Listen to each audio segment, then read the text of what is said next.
Why is the Capital One Quicksilver Rewards card so popular? Simple answer, Capital One has marketed the crap out of it. But is this card even worth holding in 2025? And have you noticed the change in the marketing strategy of the Quicksilver? Frozone is now doing more Savor Rewards marketing instead. Is this a pivot by Capital One? Are they cooling things down with a Quicksilver? I don't think so.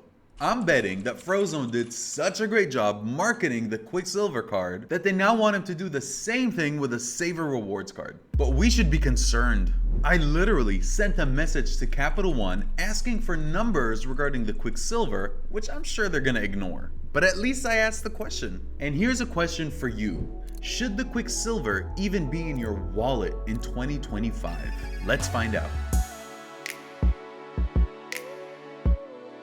For those new to the channel, I'm Richard Debs from R2 Travel Rewards, and I'm an avid traveler. I'm currently traveling Kenya as I make this video, but do stick around until the end where I'll give you a sneak peek where I'll be using my credit cards next. If you have any targeted questions or private commentary to share, feel free to hit me up on the chat section of my website, boomacompany.com, but be sure to leave a like on this video before doing so.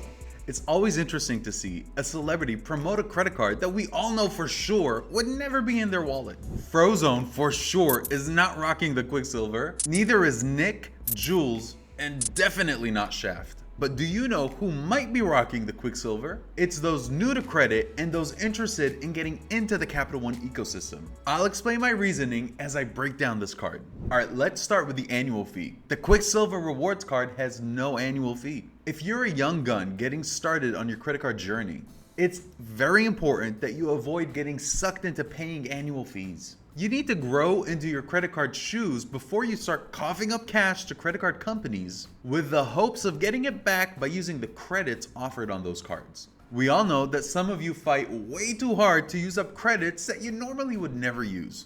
I gotta earn my credits. I gotta earn these credits. I gotta earn these credits. Luckily, there's no such stress with the Quicksilver. R2 Travel Rewards love $0 annual fee cards. Next, let's talk about foreign transaction fees. The Quicksilver doesn't have any foreign transaction fees. I can't underscore how valuable this is. If the Quicksilver is your only credit card, or it's positioned as your catch-all card, which I'll explain in a minute, you need the freedom of going on spring break or taking that first Caribbean trip, knowing that you may spend without incurring foreign transaction fees on each and every purchase. The two cards in its class are the Chase Freedom Unlimited and the City Double Cash. Both of these competitor cards have foreign transaction fees of 3% on each foreign transaction.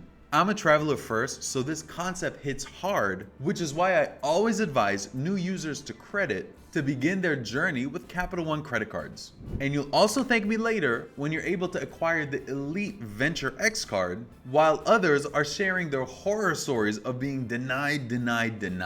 So R2 Travel Rewards will continue to go against the grain and advise folks new to credit to begin their credit card journey with Capital One and Citi, and not often repeated guidance of starting with Chase. Chase and Amex can come later because they have very prescriptive rules, which once you follow, you're good to go. All right, let's get into the multipliers.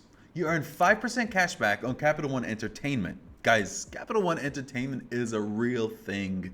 Then you earn 5% cash back on hotels and car rentals when booked through the Capital One Travel Portal. And then you earn 1.5% cash back on all other purchases. Given that this 1.5% is not category specific, you can expect this as the minimum cashback rewards earned.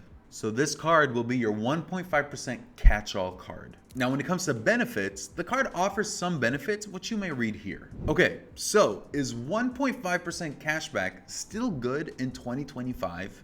I mean, the world has changed since this card was first introduced back in 2013. My answer to that question is, it depends. Let's quickly compare this card to two of its main competitors. The Citi Double Cash is a 2% cashback card. So you earn 1% when you charge and 1% when you pay, which makes it effectively a 2% cashback card. The Citi Double Cash has foreign transaction fees, so if this is your only card, you can't travel internationally with it without incurring foreign transaction fees. The Chase Freedom Unlimited offers 1.5% cashback as its floor, but 3% on dining and 3% on pharmacy, which makes this card a superior cashback card when compared to the Capital One Quicksilver. But this card too has foreign transaction fees. So who are these cards for? If you don't travel internationally, the Citi Double Cash and the Chase Freedom Unlimited are superior card offerings. But if you do travel internationally at least once a year, then the Quicksilver could be a good fit. If you've just gotten started on your credit card journey, consider the Quicksilver. If your credit score needs some love, also consider the Quicksilver.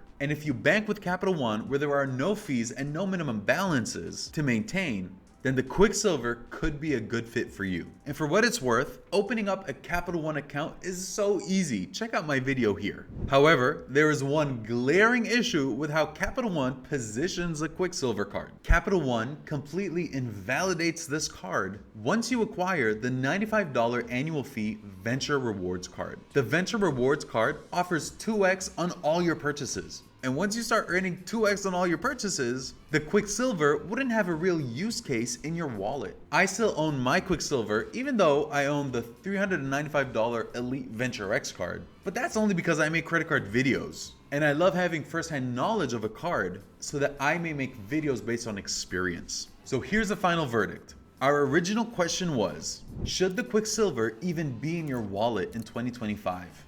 I don't think so, because you can do better. As I said, this card was launched back in 2013, where 1.5% cashback without categories or caps was great. But again, you can do better today. Unless you're challenged for being approved for new credit cards, both Frozone and I recommend its sibling, the Savor Rewards card, which also has no annual fee, no foreign transaction fees, and has great multipliers of 3% cashback on dining, supermarkets, and entertainment. So let me know in the comment section if you think the Capital One Quicksilver is still relevant in 2025. By the time you watch this video, I'll be on a desert safari in Dubai, bringing you credit card content in action. Thank you for watching until the end. Since you've gotten this far, it only makes sense to like, share, subscribe to this channel, and become a member to help give us some visibility. As always, take care and be good to each other.